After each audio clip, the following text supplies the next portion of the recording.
Hey guys, I'm so excited to tell you that today's podcast is brought to you by Goody's Pain Relief Powders. I partnered with Goody's this past weekend to run the Knoxville Marathon. I normally use Goody's to recover after the race, but they gave me a big boost during the race this weekend with their Smile 20 video board.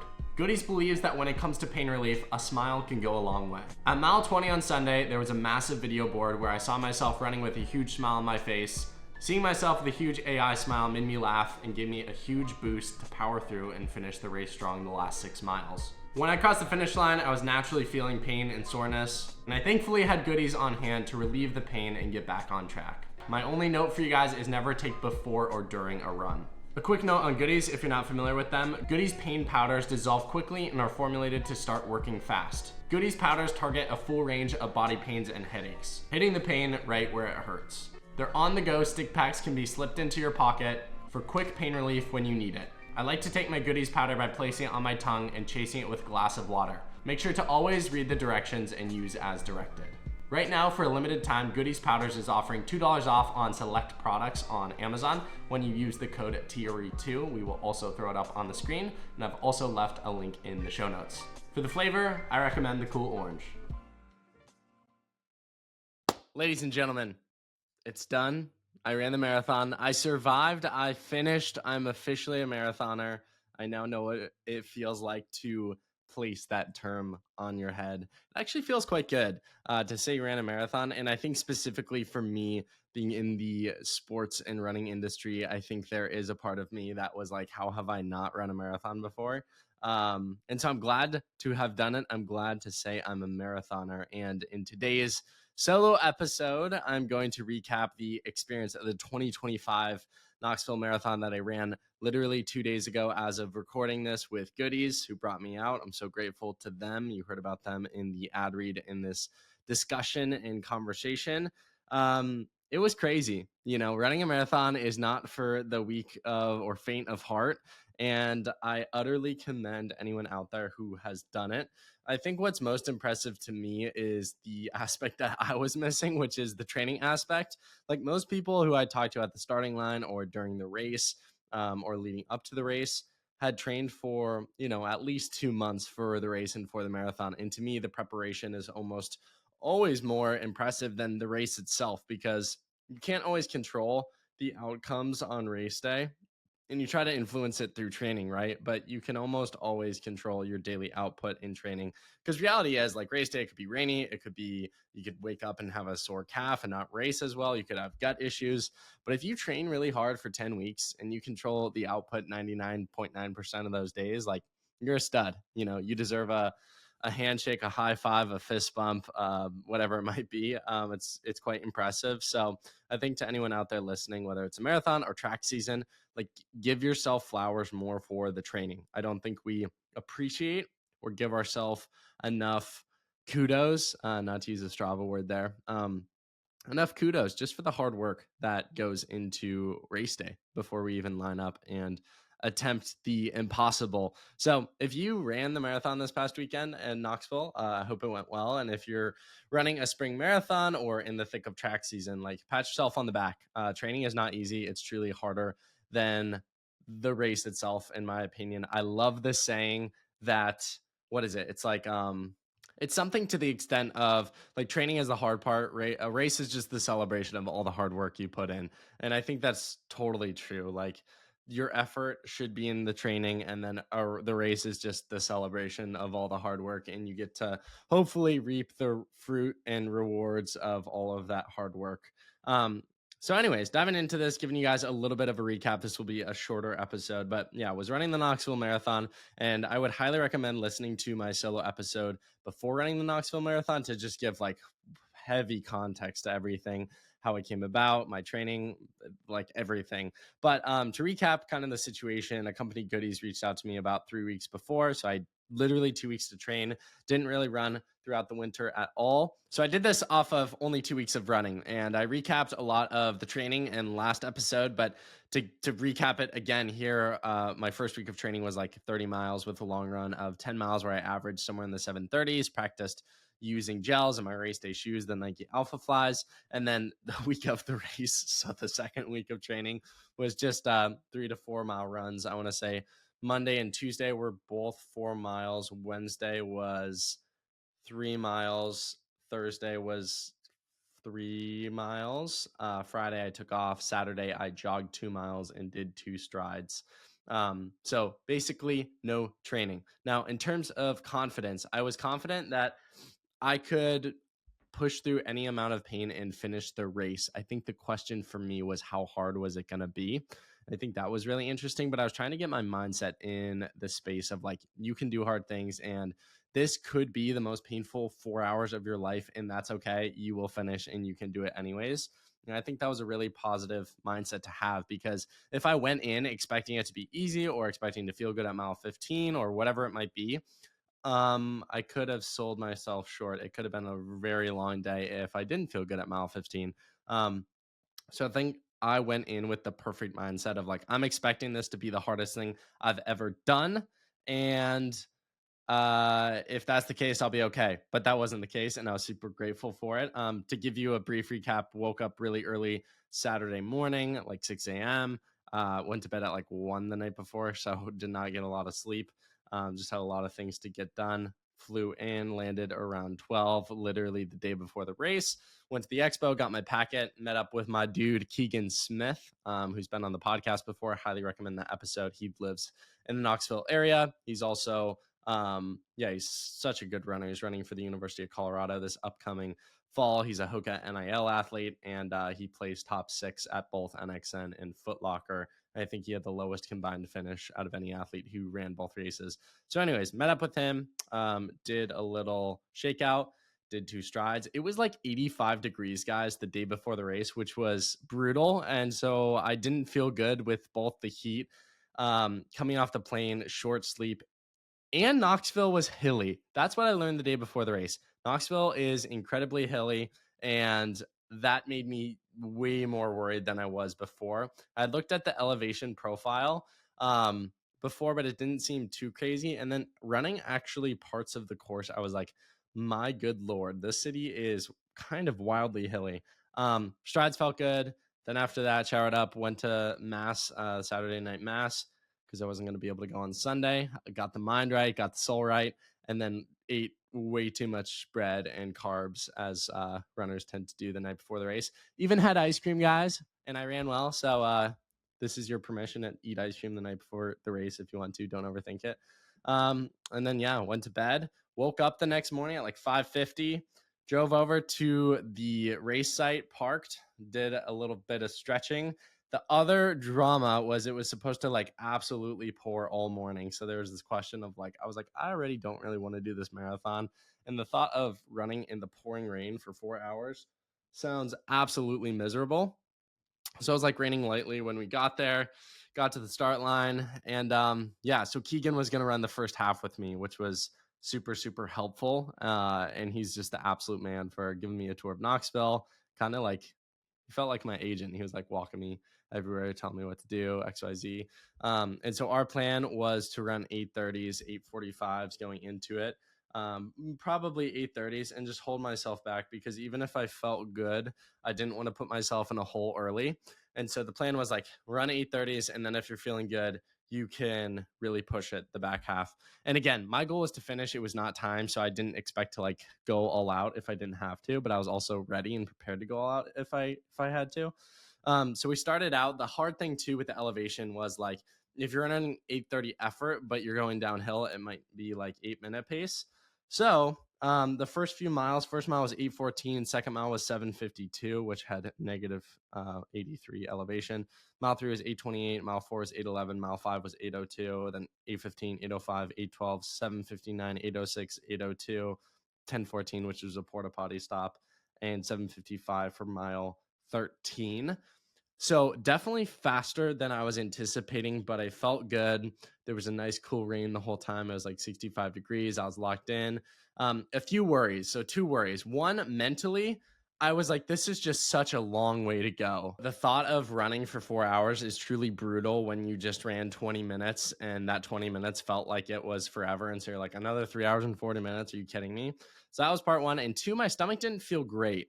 I don't have the best body, how do I want to phrase this? My gut is kind of sensitive, and specifically because I haven't been training.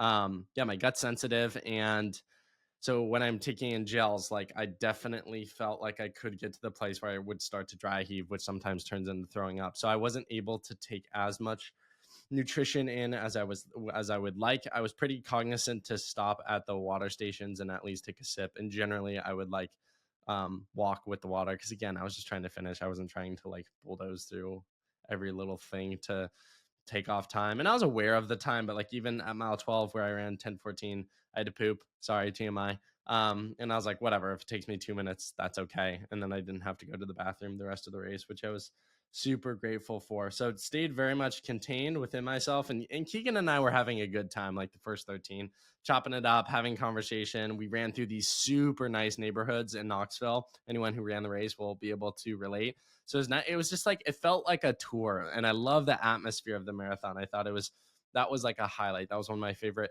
parts of the marathon is like, it's a citywide event. People come out, they make signs, they bring cowbells. I really enjoyed that aspect of it. So the first 13 was like pretty chill, to be honest, and just a fun time with Keegan. Keegan then broke off, and the back 13 was on me. And at that point, I actually told him, I was like, I think I'm going to pull back to 8:30s, 8:45s, save myself for Smile 20, and then pick it up after Smile 20. That wasn't the case. I actually then put in my AirPods, literally called my parents. I was like mad chilling. Called my parents, talked to my girlfriend, and then started listening to music. And I wasn't really looking at my watch, and the pace just naturally was like in the eights, like 8:0s. And so I was like, okay, I don't feel that bad, and I'm kind of getting closer to the finish. And it's easier to work, I think, on the back 13 than the first 13 because in the first 13 you're thinking about the back 13. And so yeah, just kind of held eights. And I think at like mile 15, mile 16, I was like, mile 20 is close enough. Just like keep this rhythm, keep this effort. And then when you get to Smile 20, you can pick it up. A note here, if you only do a marathon off of 2 weeks of training, I think you're worried the entire time about like, am I going to just hit the wall at any moment now? I was so grateful that that didn't happen. But I think also like mile 16, mile 17, I was like, it could happen at any moment now because when I did an unofficial marathon last spring around like mile 21, I think I just got hit out of nowhere and I was feeling decent up until that point. But I got hit out of nowhere, was like dry heaving, almost throwing up. I may have even thrown up. So I was trying to be like really cautious. The rain was picking up at this point. So I was like kind of texting people while running. Again, sorry, I was just like chilling, trying to get the race done. But my phone was so wet that like I couldn't text people. I was like touching the little the letters and numbers and writing things for me that I didn't want it to write. So I was like, okay, I'm going to turn off my phone and just embrace the wet rain and puddles. So get to Smile 20. Guys, Smile 20 was sick. It was electric. So if you didn't listen to last episode, they use this massive like board, like massive Jumbotron, and they use AI to turn your facial expression into a smile. I wasn't hurting particularly at that point in the race, but it was still awesome. And the energy of Smile 20 was absolutely remarkable, super unique idea for a marathon. And I talked about this in previous episodes. The benefits of smiling while running are numerous. It literally tricks your brain into thinking that you are in a better situation than you actually are. And so it was awesome to see goodies put on this display for the thousands of runners who ran the Knoxville Marathon, and was personally super enjoyable for me to experience. And it worked, guys. The last 6 miles of my race were the fastest. And so Smile 20 worked. And yeah, I hope to be able to race more races in the future where Goodies does things like Smile 20, because it was utterly enjoyable and it did work. And just good atmosphere. Like that's what I love about the marathon is it's a fun time. It's a citywide event. And yeah, so anyways, kind of rambling here. That's kind of what this is. One big ramble. Last 6 miles, cut the pace down. I was still worried I was going to hit the wall, but I never did. So I'll take you through miles 13 through 26. So I hit 7:55 for mile 13, 8:15, 8:12, 7:59, 8:33, 8:12, 8:02, 8:34, 7:41, 7:46, 7:44, 7:22 by mile 24, 7:40 mile 25, 7:46 mile 26, and 7:09 pace for the last 0.2 miles. My final time was 3:33.46, an average pace of 8 minutes and 10 seconds. I placed 83rd out of 733 people. Not bad for 2 weeks of training. So finished the marathon. The last 6 miles were some of the most enjoyable. It just felt really good to like hit the mile, hit a mile, hit a mile, hit a mile, and just like get closer and closer to the finish line. Across the finish line was absolutely drenched. But it meant a lot. Like something I was thinking about during the race was I've been running from the age of 5. If you run young enough, people will always say, are you going to do a marathon one day? And to be able to do it was really, really meaningful. And to be able to partner with a company like Goodies and to experience Smile 20 was absolutely insane. I've been running for 14 years. I've been running competitively some of those years, for fun some of those years. And in this next chapter of my life where I'm like figuring out what running means to me, to kind of start off this new chapter by running a marathon off of 2 weeks of training was really meaningful. So during the race, I kind of reflected on that of like 5-year-old Dominic would be really proud of you. He would be stoked about this.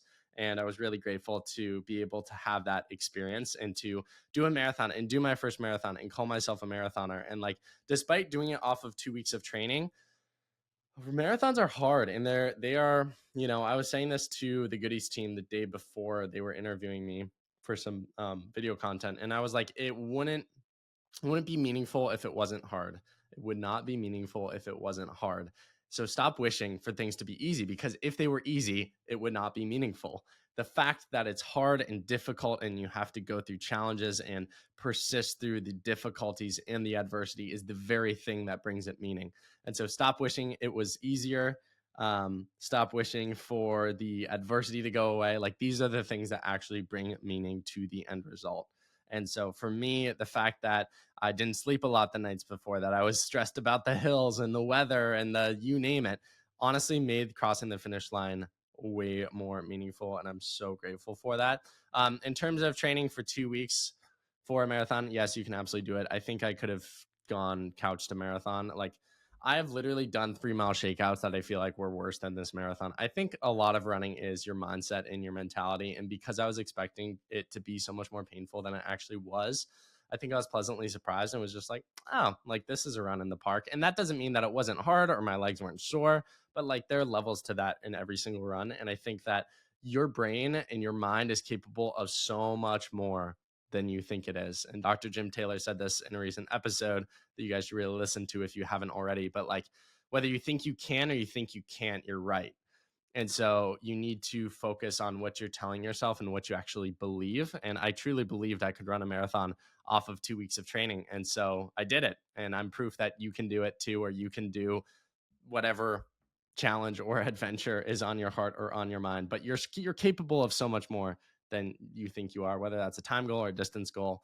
Zach Pogrob said this in a podcast a little over a year ago, but like, go outside and run further than you've ever run before. And that might be 3 miles, it might be 10 miles, it might be a marathon, but who you will become in the process is truly beautiful. And the feelings you'll feel, it's crazy. Runner's high is such a thing. So I highly recommend just sitting down and journaling and reflecting on how much more you're capable of and how your mindset is actually limiting you from accomplishing bigger things in your life.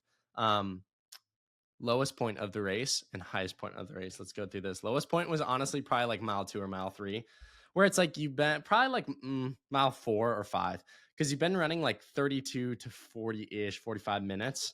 And it feels like it's been forever. And then you're like, I still have 3 hours to go, and I don't know how much pain I'm going to experience. The mental torture of a marathon is very real because it's such a long event. Highest point, and how you get through that, by the way, is just taking it mile by mile. Eventually, the time will pass.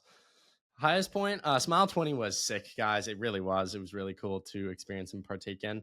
And I think after that, I think just knowing that I probably wasn't going to hit a wall and to pick up the pace, and as the rain was like pouring down and then cross the finish line, I think was the highest point. Is just like when I knew I wasn't going to hit a wall and that was just going to be a good day. Family Ties by Kendrick Lamar and Baby Keem came on at like mile 23, and the rest was history. If you know that song, you know. Next race, next challenges. Want to get back in the gym. Want to get focused.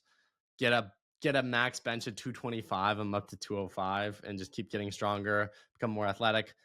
Become more fit. And then I think from a running perspective, I just really want to continue to make it a part of my routine. Become better at the sport. Enjoy it more. Get back to that love I once had.